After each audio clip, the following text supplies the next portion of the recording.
Здравствуйте! Сегодня я вас приветствую на нашем третьем небольшом мастер-классе. И сегодня он посвящен формату пончиковая. В рассмотрении у нас сегодня будет вот такая вот фритюрница, полуавтоматическая. Также у нее есть таймер и расстоечный шкаф. Она идеально подходит для берлинеров, классических пончиков, предварительно уже сформованных, а также для всякого рода сытной выпечки, которая приготавливается во фритюре. Собственно, сегодня мы ее продемонстрируем. Заранее я уже приготовил тесто и изделия, которые у нас стоят в расстойке. Это у нас берлинеры, которые мы впоследствии начиним вареной сгущенкой, а также сделаем в корице с сахаром. Это вес заготовки 70 грамм. Время выпечки общее 6 минут. Также у нас есть сегодня пирожки с мясом. Общий вес 80 грамм, время выпечки примерно 7-7,5 минут.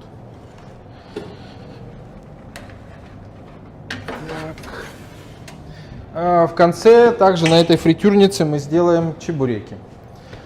Данный формат пончиковой помещается по инвестициям примерно в 1,5 миллиона рублей.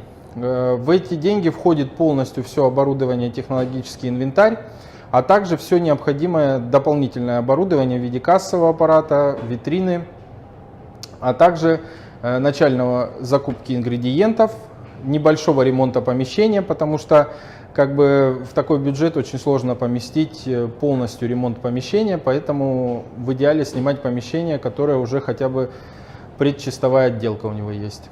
То есть все необходимые затраты помещаются в 1,5 миллиона рублей. Объем выпуска в данном формате зависит, конечно, от количества персонала, который присутствует непосредственно в точке, а также от количества людей, которые ее посещают.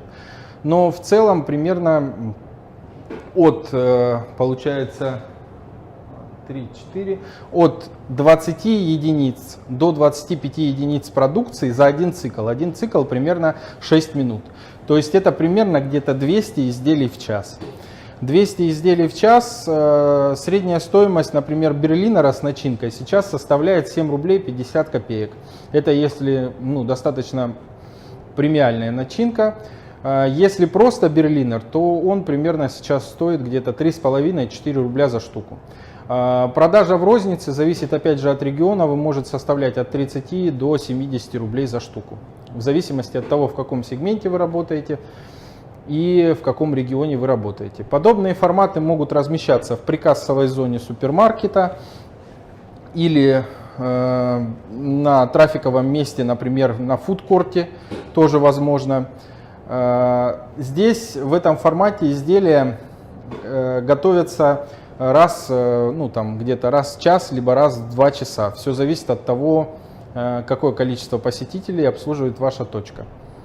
Впрок мы не готовим, хотя существует формат, в котором можно и впрок готовить. Например, если поставить в этот формат специализированные тепловые шкафы, которые позволяют в течение длительного времени хранить выпечку в теплом виде, тогда можно выпекать 2 раза в день. Но этот шкаф стоит достаточно дорого, и если брать процентное соотношение от бюджета, то примерно 10%, то есть он стоит примерно 150 тысяч рублей. Поэтому в этом формате его нет, опять же из-за его цены. Может быть, вопросы какие-то есть у нас? Денис, за тобой находится фритюрница для пончиков. Да. Расскажи, пожалуйста, преимущество фритюрницы именно с расстойкой. Опять же, не требуется покупки дополнительного оборудования к ней в виде расстоечного шкафа. Второе преимущество – это удобство доступа, то есть вы можете разместить точку фритюра даже, например, при той же, опять же, пекарне, которая хочет расширить свою ассортиментную матрицу, и не требуется покупка 2 агрегатов, а достаточно купить один, который полностью включает в себе и расстоечный шкаф, и непосредственно сам фритюр.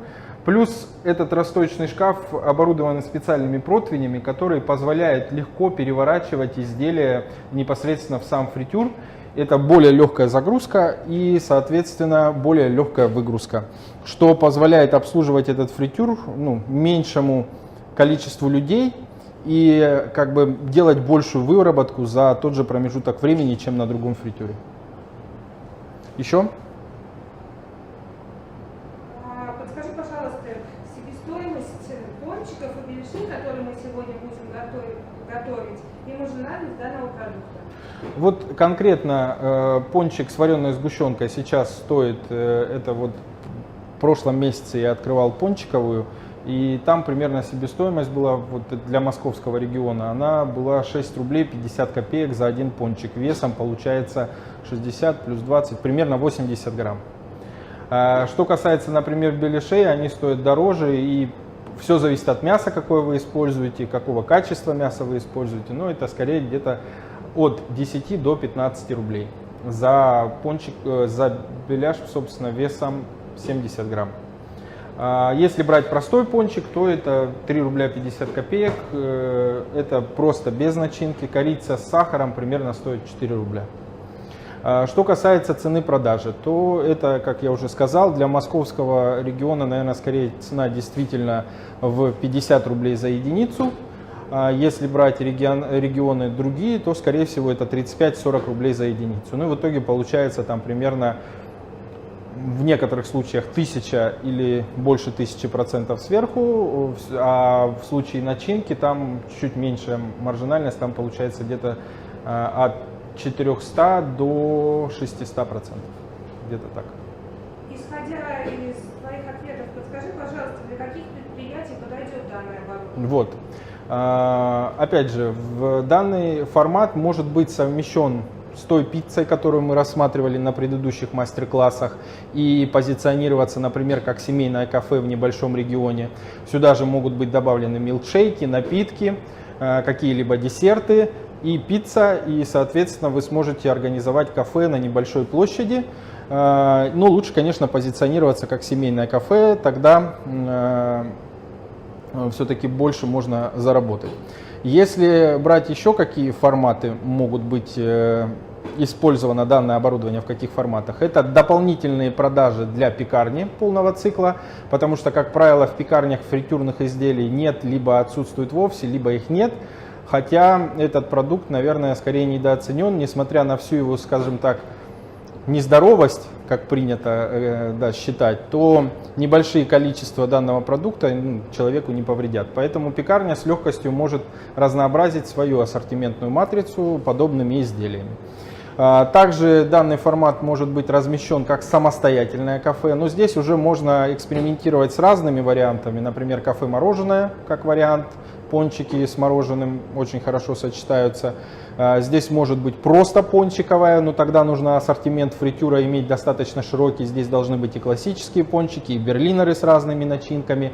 Здесь и должны быть сытные изделия, те же самые, может быть, чебуреки, те же самые беляши, какие-либо другие изделия. То есть как самостоятельный формат. Ну вот, в принципе, наверное, это основное размещение подобных объектов и подобного оборудования в этом. Наверное, начнем мы все-таки выпекать. Вот. А сколько время? Технология максимально простая. Здесь использовано опарное тесто. Готовится в два этапа. Сначала приготавливается опара, которая стоит от 1,5 до 2 часов. После этого готовится основное тесто. Общее время приготовления изделия может занимать от 2 часов до 4 часов, в зависимости от того, используете вы опару или не используете опару.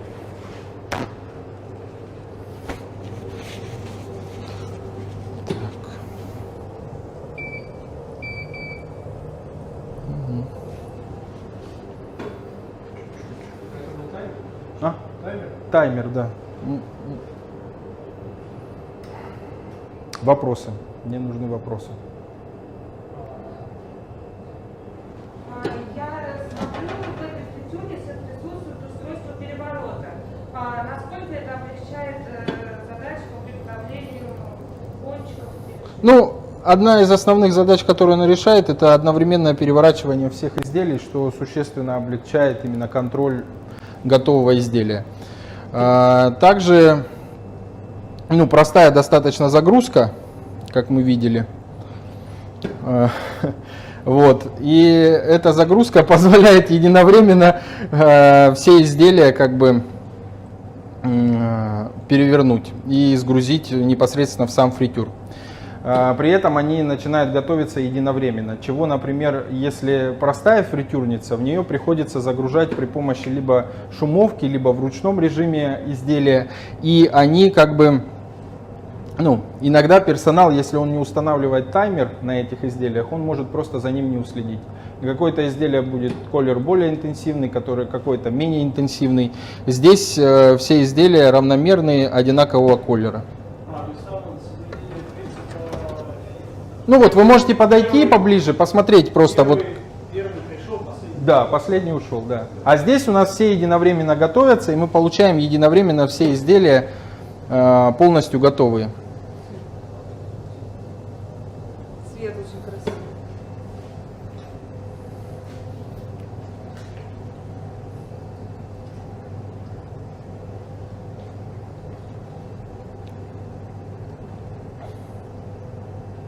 Что же касается того, какие изделия здесь можно готовить, так как, ну, как я уже и сказал, и с начинками, и без начинок. Единственное одно основное ограничение, которое существует у этого фритюра именно по изделиям, это ширина непосредственно самих полозьев, которые ограничивают размер изделия. А там он будет с начинкой, это изделие, без начинки, прямоугольной формы или треугольной формы, или квадратной, или круглой. Это уже без разницы. Главное, чтобы ширина соответствовала, чтобы можно было их легко скинуть. И здесь одинаково перевернуть, чтобы они не цеплялись за элементы, которые переворачивают их. Нет, за время производительности. Ну вот, как я уже и сказал, получается раз, два, три, четыре. От 20 до 25 штук зависит от размера изделия и веса его, от 7 до 10 минут. Опять же, зависит от веса изделия и от того, какая начинка внутри этого изделия и что конкретно, какое тесто еще. От этого еще зависит. Какая температура массы? Сейчас, ну, для того теста, которое я использую, это скорее 170 градусов, ну, до 180 градусов. Если там использовать изделия, которые будут, например, ну, с большим количеством начинки и достаточно большие, ну, например, здесь в принципе 100-граммовое изделие может поместиться, то тогда уже температура масла должна быть чуть ниже, потому что у него большой объем и как бы ему дольше пропекаться. Но все-таки я рекомендовал бы до 100 грамм, потому что при этом будет оптимальное время приготовления изделия. А то, что касается массы, что можно использовать? Ну, масло специальное здесь фритюрное, как бы, опять же, вы можете использовать любое, единственное, как бы, его нужно менять в течение дня один раз. То есть вы должны полностью заменять фритюр. Сегодняшние, как бы, смеси масел позволяют их хранить, позволяет их использовать в течение дня.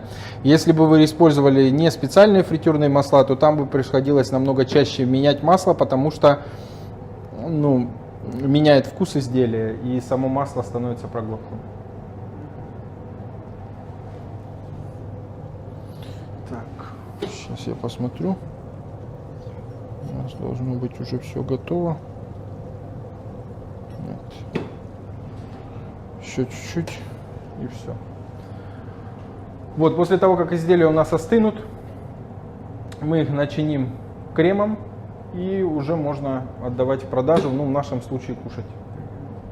А как определить готовность? Ну, опять же, тестовым методом, да, можно, конечно, попробовать термощупом проткнуть, но это на масле делать неудобно, поэтому сначала вы должны снять изделие, засечь, сколько времени вы его приготовили, после этого замерить термощупом, либо просто разрезать и посмотреть, готово ли оно внутри. Ну, лучше замерять термощупом, так проще, температура должна быть выше 80 градусов. То есть либо термощуп, либо получается опыт. Да, опытным путем. Ну, в среднем изделие, вот у нас 70 грамм, оно готовится без начинки примерно около 6 минут. 3 минуты с одной стороны, 3 минуты с другой.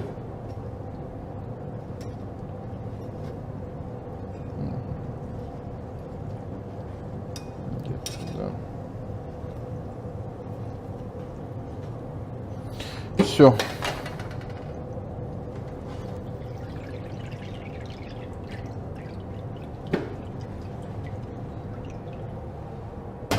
Сейчас у нас масло чуть-чуть нагреется.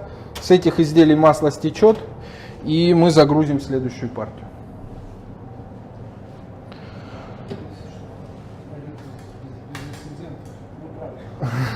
Да, уже правильно, конечно. Так, после того, как мы выпекли наши изделия, мы можем, ну и лучше всего их сгружать на салфетки, для того, чтобы лишний жир, который на них остался, впитался в них, и их хранение было более длительным, и не было лишнего масла на поверхности изделий.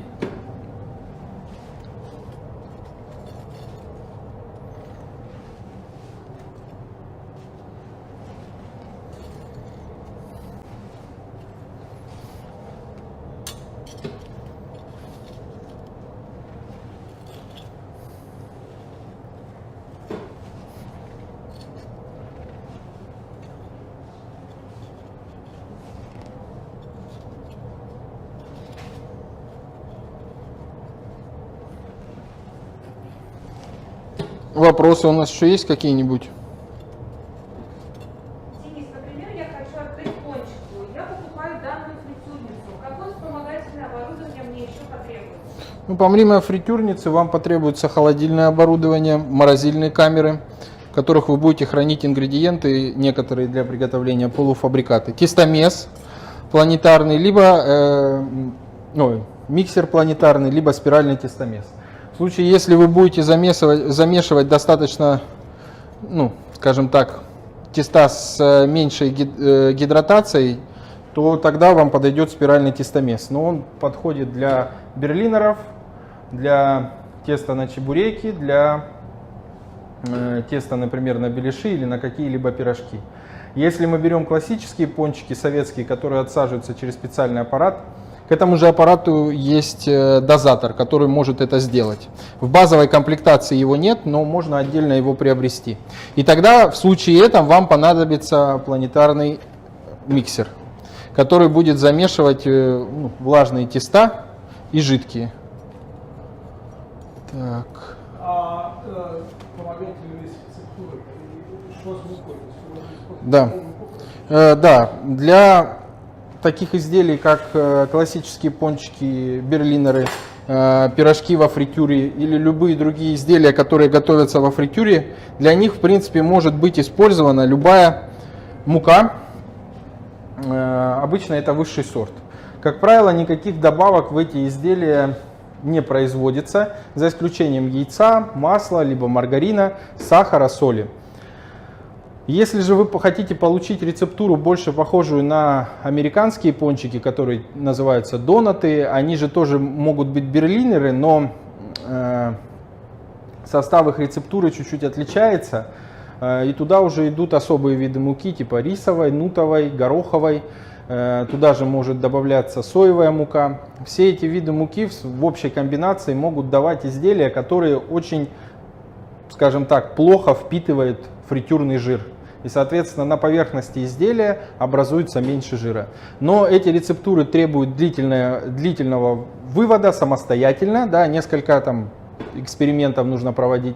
Либо вы можете купить готовые смеси для берлинеров или донатов, но они как бы ограничены по вкусовым характеристикам, то есть вы не сможете их делать более сладкими или какими-то более воздушными, вы получите какую-то готовую смесь, которая сможет делать только определенный вид изделия. Но что касается смесей, для большого потока, например, приготовления изделий, когда у вас там, может быть, несколько тысяч чеков, возможно, такой вариант подойдет лучше. То есть вы покупаете готовую смесь, смешиваете с водой и больше ничего не храните на складах, только одну смесь. Там уже яичный порошок есть, и сахар, и соль, все ингредиенты вместе уже готовы. Как можно сказать, просто добавь воды. Но такие варианты подходят только для больших предприятий, которые очень много делают изделий. Если же вы хотите все-таки чем-то отличаться и быть не такими, скажем так, похожими на всех остальных, то тогда вам необходимо выводить рецептуру самостоятельно, либо вы можете консалтинг заказать у нас, мы поможем вам с открытием и непосредственно дадим рецептуры изделий, которые лучше всего продаются.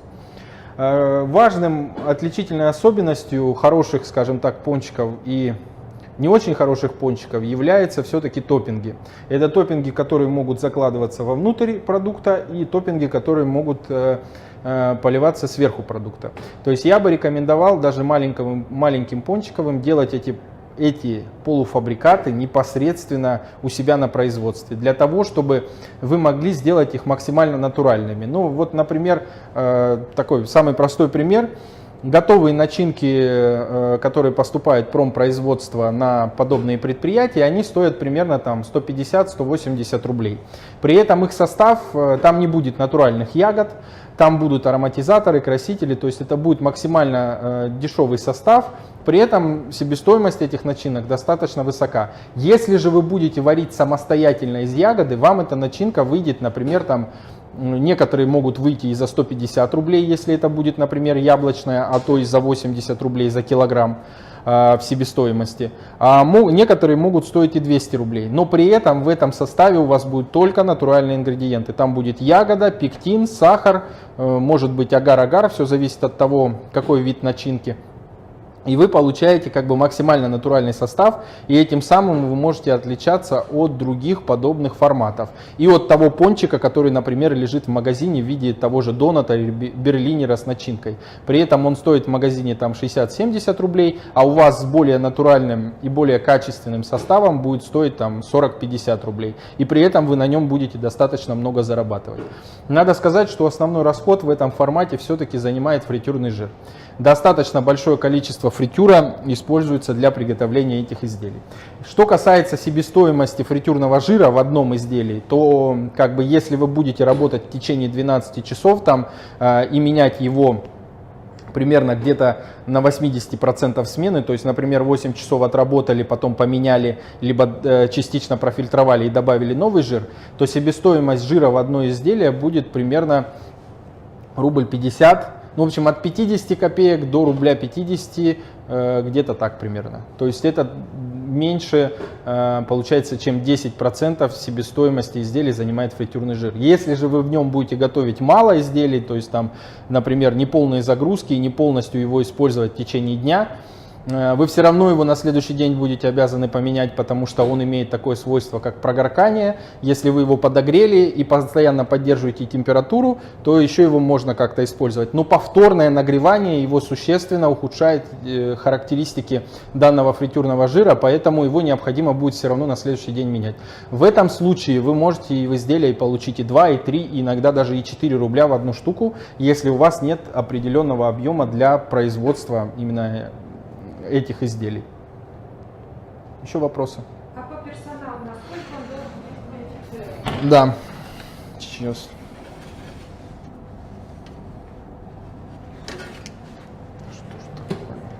Сейчас, секундочку.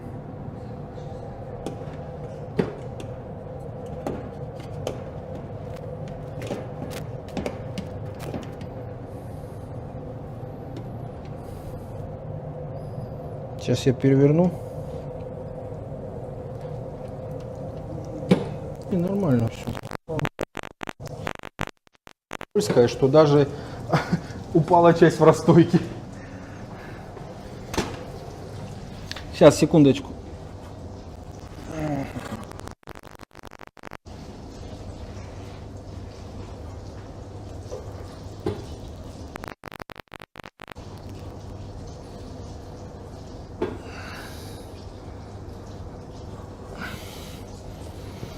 Так.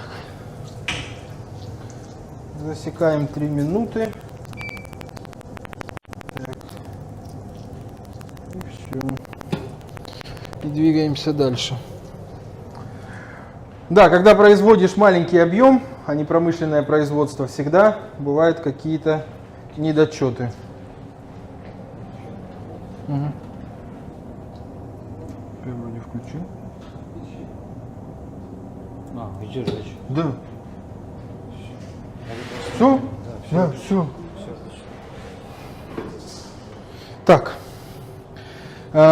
Персонал. Да, хорошо. В подобных объектах, ну, нам точно нужен следующий противень для беляшей. Да. Это сюда еще поместится. Вот. Для подобного формата количество персонала все-таки 2 человека в смену, плюс 1 продавец. Можно начинать с 1 человека в смену, плюс 1 продавец, но в этом случае вам тогда необходимо все-таки будет поставить тепловой шкаф, который будет хранить в горячем виде изделия, которые вы приготовите. Либо начиненные, либо без начинки. Я бы рекомендовал хранить в горячем виде изделия без начинки. Почему так важно, чтобы изделия были горячие? В сегменте масс-маркет, неважно, это пончиковая пекарня, это пиццерия или что-либо похожее на эти форматы, именно связанное с хлебобулочными изделиями, да, или изделиями из теста, здесь важен один такой фактор. Это как свежесть и мягкость. То есть, если изделие свежее и мягкое, оно априори горячее. А для потребителя он оценивает единственную характеристику, это изделие горячее, значит оно свежее, мягкое, и значит его можно кушать, и оно безопасно, скажем так. Да, соответственно, сегмент масс-маркет должен максимально ориентироваться на изделия, которые будут подаваться в горячем виде максимально быстро. Соответственно, для этого формата можно достичь, скажем так, этого можно достичь 2 способами. Первый способ — это когда вы готовите непосредственно для потребителя, либо с минимальным временным промежутком вы даете изделие. То есть, например, раз в 20 минут, раз в полчаса, раз в час или раз в 2 часа, в зависимости от количества посетителей. И, как правило, какая-то часть потребителей будет получать изделие в горячем виде. Либо вы покупаете специализированное оборудование, которое хранит изделие непосредственно в горячем виде. И вы каждому потребителю даете изделие горячее. Это существенное преимущество, потому что люди привыкают к этому и уже потом ходят к вам достаточно большое количество постоянных гостей. Что касается еще персонала. Вот в первом варианте, когда у вас есть горячий шкаф, который хранит изделие в горячем виде, для него вы можете обойтись 1 человеком в смену, потому что он готовит, например, в начале смены до открытия, в течение половины смены он использует эти изделия, потом доготавливает на вечернюю витрину, да, скажем так. А в случае, если у вас не будет этого теплового шкафа, тогда вам понадобится 2 человека в смену. Один выйдет раньше, другой выйдет позже. Вот, можете заснять, как у нас получилось. Все. Подходите, снимайте.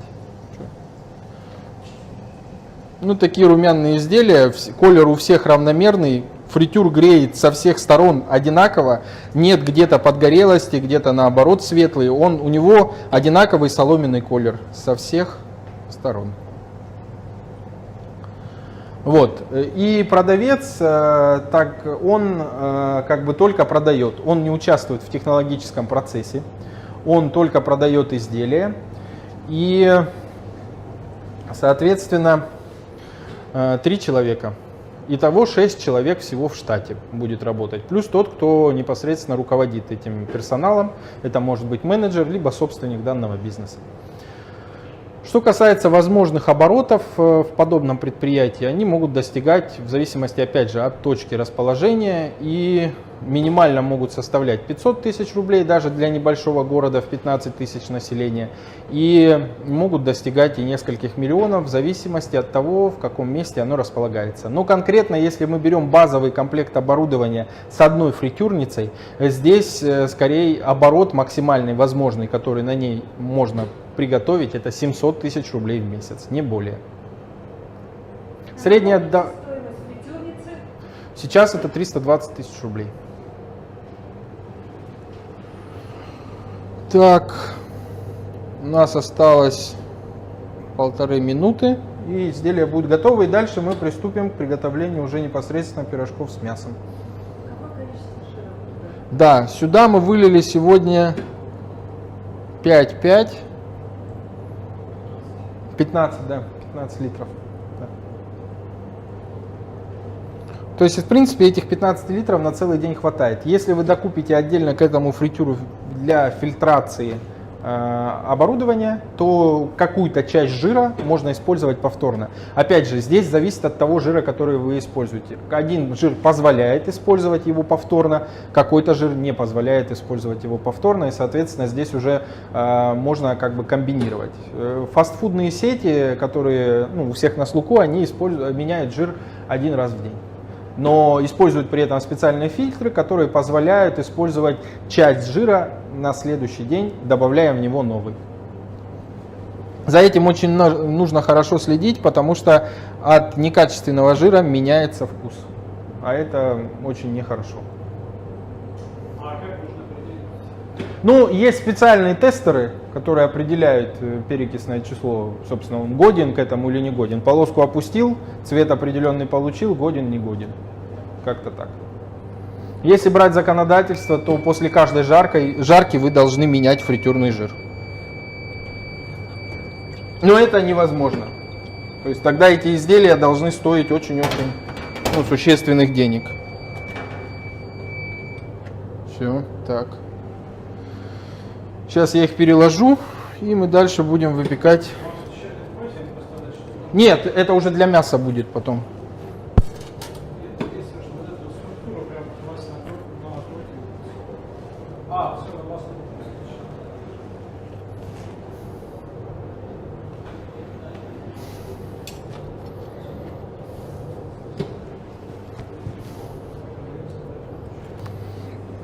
Вот.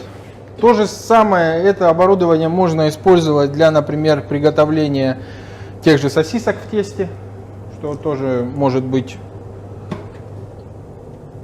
актуально. Но все-таки, наверное, у нас популярные продукты это пирожки во фритюре разнообразной начинкой. Скорее это так. Также мы недавно тут экспериментировали, когда есть специальная отсадочная машина, которая отсаживает одновременно тесто и начинку. Мы как-то вам покажем в одном из мастер-классов, как сочетается это оборудование и конкретно, например, то оборудование, которое отсаживает одновременно и начинку, и тесто. И мы делали маленькие пирожки с начинкой. Очень удобно. Любой фарш, который есть, главная консистенция его, и тесто дрожжевое. И нечто похожее получается, наверное, на такие изделия на слуху, как кругицы или мини-пиццы, чебупели. Вот что-то такое похожее получается на эти изделия. Если разнообразить эти изделия разными начинками, то тоже может быть очень интересный формат, потому что эти изделия, они очень маленькие, на зубок и как бы достаточно вкусные. Может быть как закуска к пиву, например, как вариант.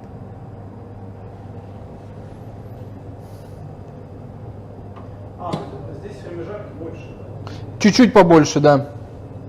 Чуть-чуть побольше, потому что они у нас с мясом. Температуру мы оставили прежнюю, ничего не меняли. Колер будет чуть поинтенсивней здесь, чем в предыдущих изделиях. Потому что у нас мы температуру не меняли. Если делать как бы правильно, то сначала мы выпекаем изделия, которые выпекаются на более низкой температуре, а потом мы выпекаем изделия на более высокой температуре. Но так как у нас здесь изделия одни с мясом, а другие у нас сладкие будут, то мы сначала выпекли сладкие изделия, чтобы вкусы не перемешивались, а потом выпекаем изделия уже с непосредственно... Могут перемешиваться, нет, не перемешиваются. Они могут перемешиваться, например, когда они там где-то чуть-чуть не так закреплены, поэтому я рекомендовал в начале смены, например, делать сладкие изделия, а потом делать сытные изделия. Как вариант. Например, здесь у нас ни одно изделие не открылось. А может такое получиться, что оно может открыться где-то, да.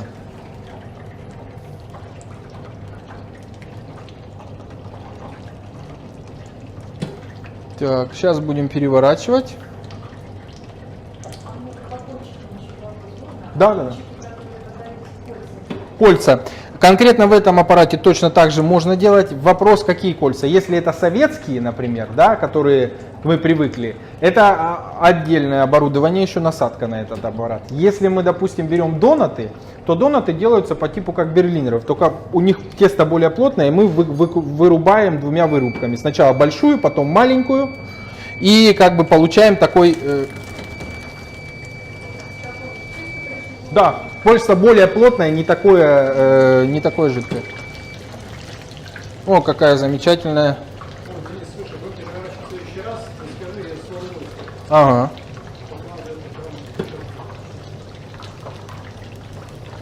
Вот такие замечательные пирожки у нас получаются.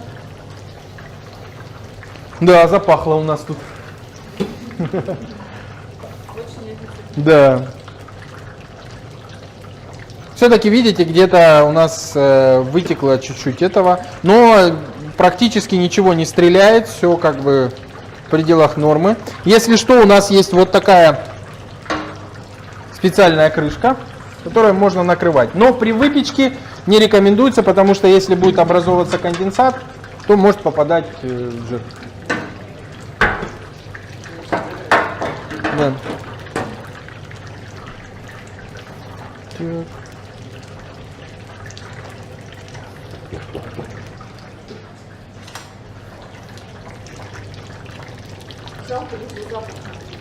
Да, ну скоро Инстаграм научится это делать. 100%. Да. Будут какие-нибудь специальные насадки для носа продавать. Можно будет улавливать запах. Да. И виртуальная жизнь. И виртуальные пончики. Все виртуальное.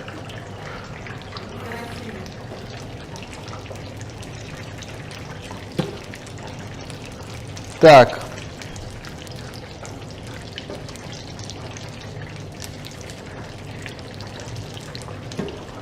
Вот они получаются идеально круглые, практически все. Есть, конечно, один у нас недочет тут по формовке, а так в целом они все вот одинаковые. Это ручная, да, формовка. Мы разделали сначала одинакового веса теста, потом начинку. Округлили, да, потом раскатали, начинили, да, потом опять закатали в шарик, расстояли и все.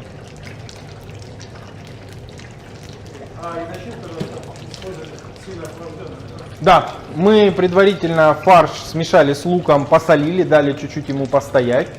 После этого мы внесли все оставшиеся специи, поставили в планетарный миксер и начали добавлять постепенно воду, увеличивая скорость, для того, чтобы вбить дополнительную воду в фарш, и чтобы он приобрел однородную консистенцию и дополнительную сочность. Тем самым мы увеличиваем и выход фарша, и увеличиваем внутри продукта, как бы он получается не сухой. Если такой процесс не проделывать, то мы получим внутри очень достаточно сухую начинку, которую тяжело кушать. Если изделие еще тем более какой-то промежуток времени хранится, то лучше, конечно, делать вот такую сочную начинку, чтобы потом, даже если, например, вы продаете какой-то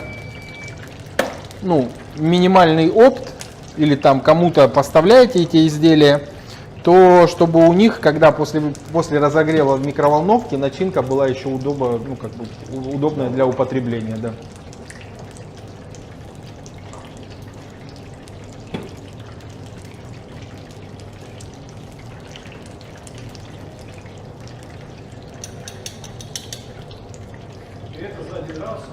Раз, два, три, четыре, пять, шесть, семь, восемь, девять, 10, 11, 12, 13, 14, 15, 16. Здесь 16, но мы еще можем 4 поместить, и будет 20 изделий. А если мы изделия будем делать чуть поменьше, то сюда помещается и 25 изделий. 24, не 25, 24. Да.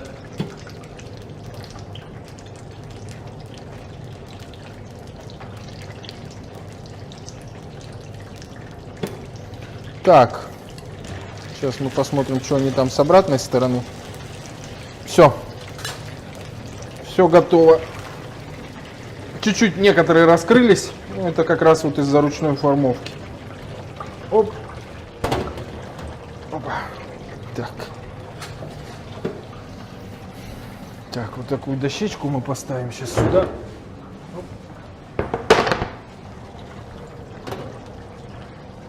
Опа. И вот так вот уже готовые изделия.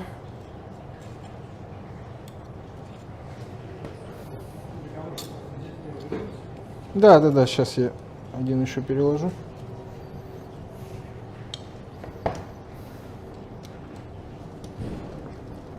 Так, не переворачиваться. Вот, собственно. Достаточно жирные получаются, но такая продукция, что внутри мясо достаточно жирное, тоже у нас получилось сочное.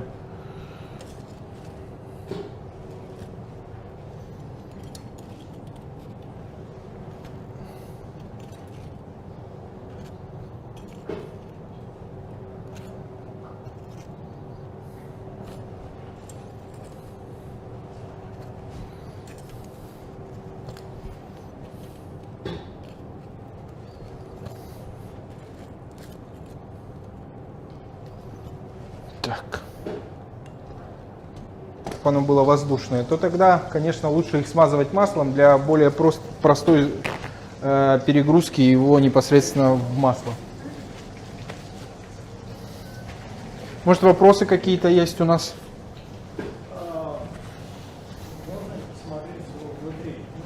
Внутри, да, можно. Так, можно нож попросить? Я думаю, что за это время оно успело приготовиться. Ну, вот так вот это выглядит. На разрезе смотреть сложно, надо пробовать, потому что когда человек кусает, он, как правило, не смотрит вовнутрь, он просто кусает и все. Да.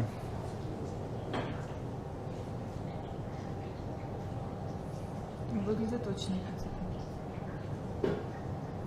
Так, все. Ждем дальше. Так, пока... Ну, здесь начинки мало. Сюда, конечно, для того, чтобы фарш был более стабилен, у нас просто не было. Мы использовали натуральные ингредиенты, поэтому часть воды, которую мы добавили, она все-таки впиталась в стенки непосредственно теста. Сюда вы добавляете либо клетчатку, либо какой-то растительный белок, тогда все застабилизируется и будет более полное как бы внутри начинки. Но здесь 50 теста, 30 начинки. Так, я сейчас это сюда поставлю. Пока у нас готовится все, мы сделаем...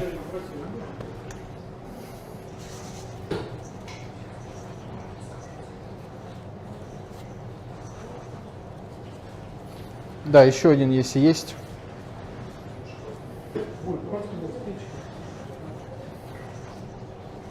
А что это вообще сделать? Мы сейчас его просто обваляем в корице. Это можно делать сразу после выпечки, но сразу после выпечки все равно на изделии остается достаточно много жира и как бы очень много прилипает. А вот так вот после выпечки остыло чуть-чуть, минут 7, 8, 10 полежало. И просто обваливаем в сахаре и корице, придаем дополнительный вкус. Здесь начинки не будет, здесь вот как будет сахар, корица, так и все. Да, здесь еще как вариант можно использовать перешелки, положить без кремки, просто посыпать. Да, сахарной пудрой, чем угодно, какими другими. Это именно потом. Да. Так просто очень мало прилипнет, поэтому. Так, перевар.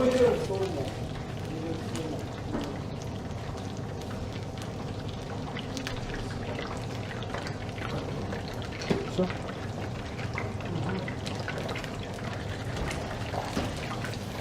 Старт. Старт. Все, старт.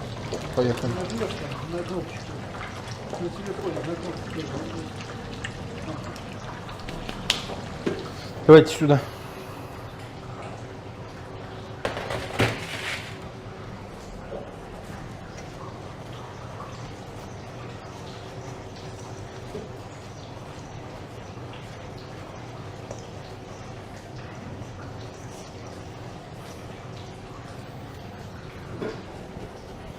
Чтобы много не прилипало, потому что когда много корицы и сахара, это не очень съедобно. Хотя красивее выглядит, наверное, чуть-чуть.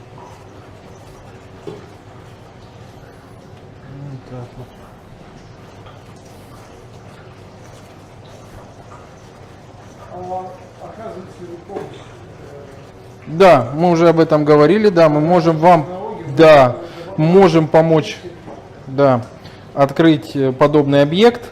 но как бы у нас уже есть готовые рецептуры, которые показали, что они работают очень хорошо. Конечно, от региона к региону предпочтение потребителей отличается, и мы скорее делаем некую региональную такую персонализацию для потребителя, чтобы он мог найти знакомые вкусы в ассортиментной матрице. А так, как бы у нас есть готовые базовые рецептуры, готовые технологии, готовые комплекты оборудования. То есть мы полностью можем помочь вам с открытием нового объекта. Не только пончиковой, но и пиццерии, пекарни, кондитерской, производства какого-либо кондитерского или хлебопекарного. Так, все, с корицей мы сделали. Сейчас мы будем использовать дозатор ручной, который стоит... Сколько он стоит у нас?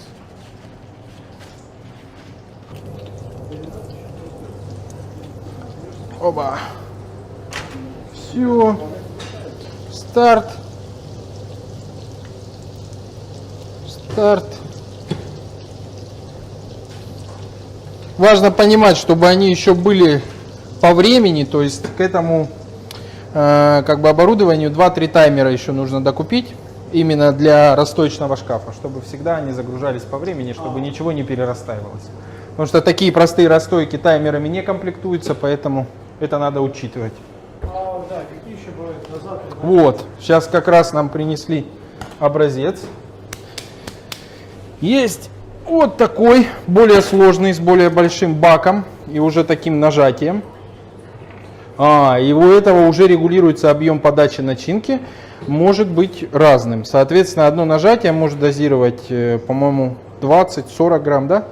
А шаг какой? 10 грамм? Да, без шага. Без шага. Без шага. То есть это уже надо опытным путем для каждой начинки тестировать, какой вес он будет дозировать. Здесь плюс в том, что после нажатия до конца Да. дозировать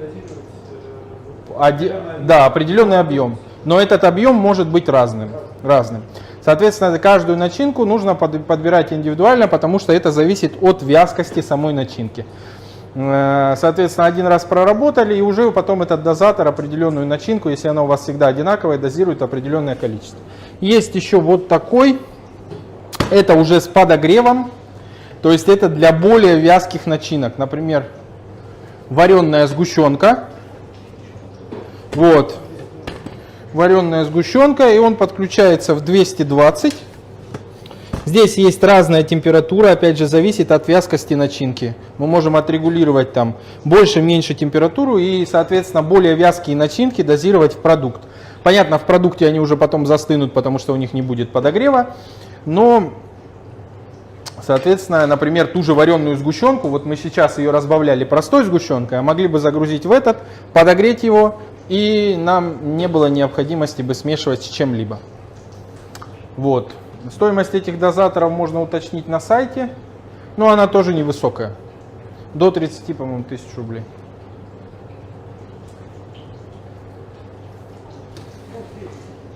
Так. Нет, это не важно, какую вы хотите начинить. Вот я бы мог бы его еще использовать для эклеров, профитролей, например, творожных колец. Если крем позволяет это, то в принципе эклер, если одно отверстие делать в начале эклера, то он заполнит полностью. Если там, допустим, профитроль, точно так же. Конечно, для колец придется 2 раза его протыкать, чтобы с разных сторон начинить. Да. А так, в принципе, тоже можно использовать. Почему нет? Так, переворачиваем. Оба, оп.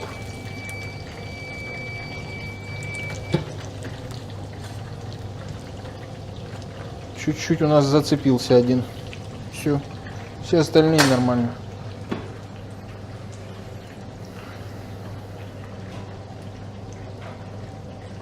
В следующем мастер-классе по подобному оборудованию мы приготовим какие-либо другие изделия, еще пока непонятно какие, но, возможно, используем другие начинки, возможно, протестируем какие-либо другие формы.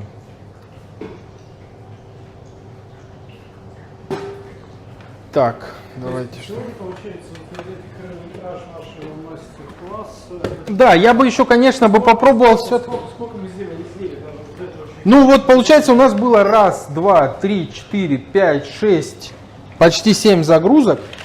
Каждой загрузки 16 штук. Ну дофига. Тут прям что, 90 с чем-то изделий, что ли? Да, 90 с чем-то.